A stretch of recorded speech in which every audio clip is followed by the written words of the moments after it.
the little leg. The second smartest man. How's the best way to get educated? 4 words. Ooh, ah, really, and wow.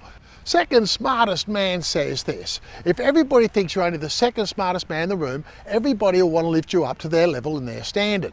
So let's say you go into any sort of environment like a real estate networking event or any event, all you have to do is indicate that you're willing to learn and you're only the second smartest man in the room, and everybody will want to lift you up to their standard.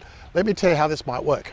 You might go in there and you go, oh man, that's something I've always wanted to learn about. So the person goes, well, let me share with you everything I know about my 51 years of knowledge, blah, blah, blah, blah.